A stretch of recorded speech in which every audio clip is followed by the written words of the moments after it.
இது மகிமை நேரம்.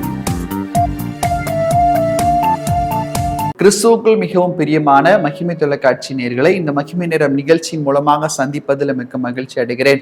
இந்த ஈஸ்டர் தின நாட்களிலும் கூட ஆண்டவருடைய உயிர்த்தெழுதலை குறித்து, அந்த உயிர்த்தெழுதலில் உள்ள சம்பவங்களை குறித்து நாம் தியானித்துக் கொண்டு வருகிறோம். அந்த பிரகாரமாக இன்றைக்கு நாம் பார்க்க இருக்கிறதான காரியம் யோவான் எழுதின சுவிசேஷம் 20வது அதிகாரம் 11வது வசனம் முதல் அடங்கி இருக்கிறது. உங்களுக்காக நான் வாசிக்கிறேன். மரியாள் கல்லறையின் அருகே நின்று அழுந்து கொண்டிருந்தாள். அப்படி அழுது கொண்டிருக்கையில் அவள் குனிந்து கல்லறைக்குள்ளே பார்த்து, இயேசுவின் சரீரம் வைக்கப்பட்ட இடத்திலே வெள்ளுடை தரித்தவர்களாய் 2 தூதர்கள் தலைமாட்டில் ஒருவனும் கால் மாட்டில் ஒருவனுமாய் உட்கார்ந்திருக்க கண்டாள். அவர்கள் அவளை நோக்கி, ஸ்திரீயே, ஏன் அழுகிறாய் என்றார்கள். அதற்கு அவள், என் ஆண்டவரை எடுத்து கொண்டு போய்விட்டார்கள், அவரை வைத்த இடம் எனக்கு தெரியவில்லை என்றாள். அவைகளை சொல்லி பின்னாக திரும்பி இயேசு நிற்கிறதை கண்டாள். ஆனாலும் அவரை இயேசு என்று அறியாதிருந்தாள். இயேசு அவளை பார்த்து, ஸ்திரீயே, ஏன் அழுகிறாய்? யாரை தேடுகிறாய் என்றார். அவள் அவரை தோட்டக்காரர் என்று எண்ணி, ஐயா, நீர் அவரை எடுத்துக்கொண்டு போனதுண்டானால் அவரை வைத்த இடத்தை எனக்கு சொல்லும், நான் போய் அவரை எடுத்துக்கொள்வேன் என்றாய். இயேசு அவளை நோக்கி, மரியாளே என்றார்.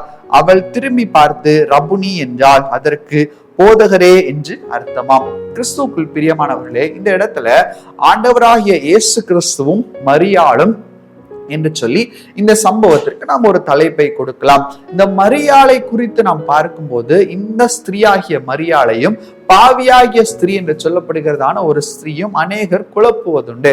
ஆனால் அந்த ஸ்திரீ வேறு, இந்த ஸ்திரீ வேறு. இந்த ஸ்திரீயானவள் ஆண்டவருடைய ஒரு விசுவாசியாய் காணப்பட்டால், ஆண்டவர் ஊழியம் செய்கிற போது அவருடைய பாடு மரணத்தின் போதும் கூட அந்த இடத்துல இருந்த ஸ்திரீ தான் இந்த மரியாள் என்று சொல்லப்படுகிறதான ஸ்திரீ. இந்த மரியாளும் மற்ற மரியாளும் சேர்ந்து ஆண்டவருடைய உடலுக்கு சுகந்த வஸ்திரங்களை தெளிக்கும்படியாக அவர்கள் கடந்து வருகிறார்கள். ஆனால் அந்த இடத்துல அவர்கள் பார்க்கும்போது ஆண்டவருடைய சரீரமோ அந்த இடத்துல இல்லை. வேதாகமத்திலே ஒரு சுவிசேஷத்தில் இப்படியாக சொல்லப்பட்டிருக்கிறது, அவர் உயிர்த்தெழுந்தார் என்று சொல்லப்படுகிறதான அந்த செய்தியை, அந்த உயிர்த்தெழுவார் என்கிறதான பிரசங்கம் அவர்களுக்குள்ளாக இன்னும் கடந்து போகவில்லை என்று சொல்லி வேதாகமத்துல ஒரு சுவிசேஷத்துல இப்படியாக சொல்லப்பட்டிருக்கிறது. அப்போ ஆண்டவர் உயிர்த்தெழுவார் என்கிறதான ஒரு சிந்தை இந்த மரியாளுக்குள்ளா இல்லாமல் இருந்தது. ஆனால் ஆண்டவரை மிகவும் அதிகமாய் பின்பற்றி கொண்டு வந்ததான ஒரு ஸ்திரீயாக இந்த மரியாளை குறித்து நாம் பார்க்கிறோம். அதே போலதான் ஆண்டவர் இன்றைக்கு அவர் மரித்து விட்டார், அவர் இந்த இடத்துல இல்லை. ஆனாலும் கூட அவர் மரித்த பிற்பாடும் கூட ஆண்டவரை விடாமல் தொடர்ந்து பின்பற்றி வருகிறாக இந்த ஸ்திரியை நாம் பார்க்கிறோம். எனவேதான் அவருடைய அந்த உடலுக்கு சுகந்த வர்த்தனைகளை இடும்படியாக அவர் வருகிறார். அது மட்டுமல்லாமல் ஆண்டவருடைய உடலை எங்கே அடக்கம் செய்கிறார்கள் என்று சொல்லி மிகவும் அதிகமாய் கவனித்து கொண்டு இருந்ததான ஒரு ஸ்திரியாக கூட பார்க்க முடிகிறது.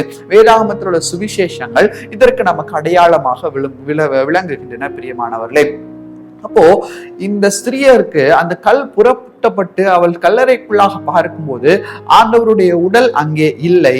ஆனா அதை பார்த்தவுடன் இவளுக்குள்ளாக ஒரு சஞ்சலம் ஏற்படுகிறது, ஒரு கலக்கம் ஏற்படுகிறது. ஐயோ, என்னுடைய ஆண்டவரை யாரோ களவாடி சென்று விட்டார்களே, அவர் எனக்காக அநேக காரியங்களை செய்திருக்கிறார், அவர் அந்த உலகத்துல அநேகருடைய பாவங்களை ரட்சித்திருக்கிறாரே, அவர் அநேக அற்புதங்களை செய்திருக்கிறாரே, நான் அவரிடத்துல விசுவாசமா இருக்கிறேனே, இப்போது ஆண்டவர் இங்கே இல்லையே, ஆண்டவருடைய உடலை யாரோ எடுத்து போய் விட்டார்களே என்று சொல்லி ஒரு சஞ்சலப்பட்டு, எப்படிப்பட்ட சஞ்சலம் என்று சொன்னால், அவள் தன்னுடைய தன்னுடைய வீட்டில் உள்ள யாரோ இறந்தது போல அவள் சஞ்சலப்பட்டு அழுகிறதை இந்த இடத்துல நான் பார்க்கிறோம்.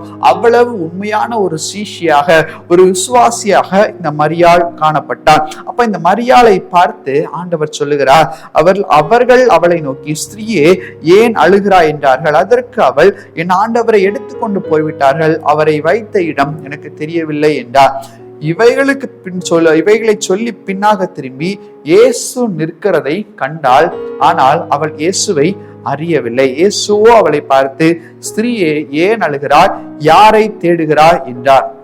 கிறிஸ்துவுக்குள் பிரியமானவர்களே, இன்னைக்கு மரியாளுடைய கண்ணீரை துடைக்கும்படியாக இயேசு வருகிறார். இதுல ஒரு விசேஷம் என்னவென்று சொன்னால், ஆண்டவர் உயிர்த்தெழுந்து முதலாவது தரிசனமானது இந்த மரியாளுக்கு தான். நம்முடைய ஆண்டவராய் இயேசு கிறிஸ்து உயிர்த்தெழுந்து முதலாவது அந்த மரியாளுக்கு தான் அவர் தரிசனமாகிறார்.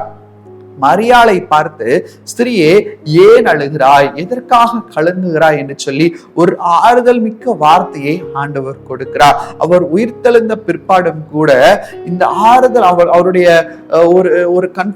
அவரிடத்துல காணப்பட்டதான ஒரு அன்பின் குணம் அது குறையவே இல்லை. இந்த மரியாளை அந்த இடத்துல கர்த்தர் தேற்றுவதை நாம் பார்க்கிறோம்.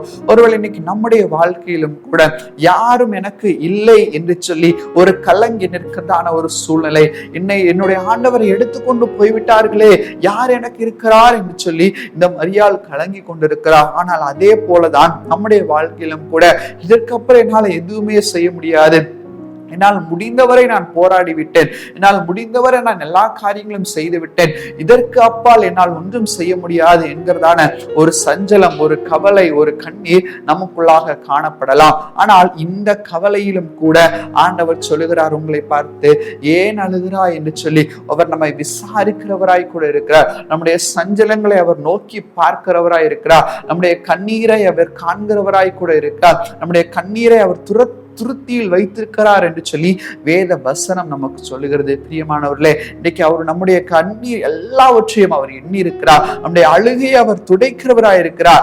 எப்படி இந்த மரியாளை பார்த்து ஆண்டவர் சொல்லுகிறாரோ, நீ ஏன் அழுகிறாய், ஏன் யாரை தேடுகிறாய் என்று சொல்லி ஒரு விசாரிக்கிற தேவன் தான் நம்முடைய தேவன். இன்னைக்கு என்னை விசாரிக்கிறவர் யாருமே இல்லையே என்று சொல்லி நீங்கள் அங்கலாய்த்து கொண்டு இருப்பீர்களானால் ஆண்டவர் சொல்லுகிறார், உயிர்த்தெழுந்த வல்லமை இன்றைக்கு உங்களுக்குள்ளாக கடந்து வருகிறது.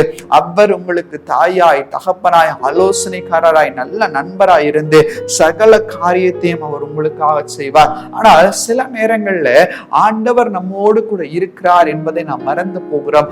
எப்படி இந்த மரியாளுடைய கண்கள் மறைக்கப்பட்டிருந்ததோ, அவர் இயேசு என்று சொல்லி அவளால் உணர முடியாமல் இருந்ததோ, நம்முடைய வாழ்க்கையிலும் கூட அவர் ஆறுதல் சொல்ல வரும்போது அந்த ஆறுதலை கேட்க முடியாதபடிக்கு நம்மிடத்திலே காணப்படுகிறதான ஒரு சில எண்ணங்கள், ஒரு சில குணாதிசயங்கள் அதை தடை செய்கிறது. இன்றைக்கு அந்த பிடிவாத குணத்தை நாம் விட்டுவிட வேண்டும். இதை பார்த்து கொண்டிருக்கிறதான் அன்பான சகோதரியே, சகோதரனே, இந்த பிடிவாத குணம் நமக்குள்ளாக இருக்கும் போது ஆண்டவருடைய அன்பை நம்மால் ருசிக்க முடியாது. வைராக்கியம் நமக்குள்ளாக இருக்கும் போது ஆண்டவருடைய அன்பை ருசிக்க முடியாது. மற்ற மனிதர்களிடத்தில் அன்பு செலுத்தாத ஒரு தன்மை நமக்குள்ளாக இருக்கும் போது ஆண்டவருடைய அன்பை நம்மால் ருசிக்க முடியாது. கிறிஸ்துவுக்குள் பிரியமானவர்களே, கர்த்தருடைய அன்பை உண்மையாய் ருசிக்கிறவர்களாய் நாம் காணப்படுவோம். அவர் நம்மை விசாரிக்கிறவராய் இருக்கிறார். நம்மேல் அவர் அன்பு செலுத்துகிறவராய் கூட காணப்படுகிறார். எப்படி மரியாளுடைய சஞ்சலத்தை கர்த்தர் துடைத்தாரோ, இன்னைக்கு நம்முடைய சஞ்சலத்தையும் நம்முடைய வாழ்க்கையையும் கூட ஆண்டவர் கண்ணோக்கி பார்த்து நம்ம அருகே வந்து நம்மை தேற்றுகிறவராய், ஆற்றுகிறவராய் அவர் காணப்படுகிறார். அப்படிப்பட்டதான தேவனிடத்துல நாம் சேர்வோம். கண்களை மூடி ஜெபிப்போம். நேசிக்கிறதான நல்ல பிதாவே, துதிக்கிறோம். நல்ல இயேசு சுவாமி, மரியாளை விசாரித்த ஆண்டவர், மரியாளுடைய கண்ணீரை துடைத்துதான் ஆண்டவர். ஆண்டவர், இன்றைக்கு எங்களை விசாரிக்கும்படியாக, எங்களுடைய கண்ணீரை துடைக்கும்படியாக கர்த்தர் வந்திருக்கிறீர். உமக்கு நாங்கள் நன்றி செலுத்துகிறோம். உம்மை துதிக்கிறோம். பரலோகத்தின் தேவன் நீர் இறங்கி பெரிய காரியங்களை செய்கிறதற்காக உமக்கு நாங்கள் நன்றி செலுத்துகிறோம். அப்பா, நீரே இறங்கி வாங்கப்பா. எங்களிடத்துல காணப்படுகிறதான எல்லா குற்றத்தின் கிரியைகளும் நீர் எடுத்து போடும்படியாய் ஜெபிக்கிறோம். ஒருவருக்கே நாங்கள் மகிமை செலுத்துகிறோம். மீட்பராமேசின் மூலம் ஜெபிக்கிறோம். எங்கள் ஜெபங்களும் நல்ல பிதாவே. ஆமென், ஆமென்.